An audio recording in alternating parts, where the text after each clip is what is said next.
बालक हमर नंबर लग गेलो सदिया हमर सब साफे बोले न छौड़ी करे ना कन्फ्यूज है गे कहीं बालक हमर नंबर लग गेलो सदिया हमर सब साफे बोले न छौड़ी करे ना कन्फ्यूज है गे अरे ऊपर के सामान इतना कर देनी करे ना इतना यूज छोड़ा बता जैते भूल अरे ऊपर के सामान इतना कर देनी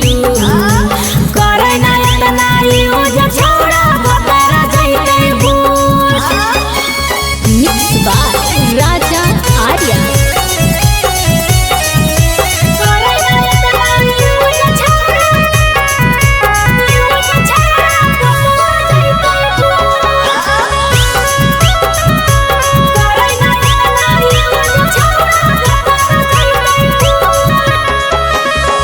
जइबै ससुरावा त पूछतै हमर भतर रे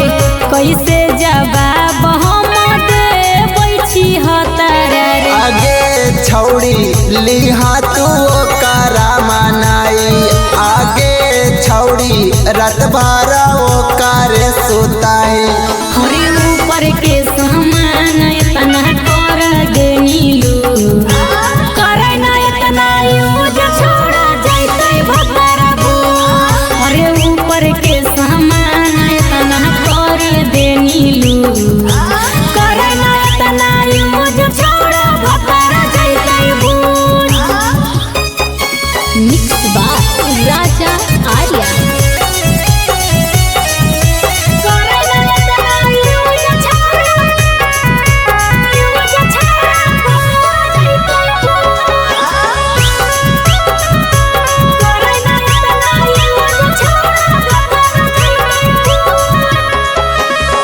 हलियो कुमार खूबे ले तरहनी माजरे अब काहे मन नहीं मान हो जय राजा आगे छौड़ी आज भर कर देना यौरी आगे छौड़ी बुझले ना धीरज के मजबूरी अरे ऊपर के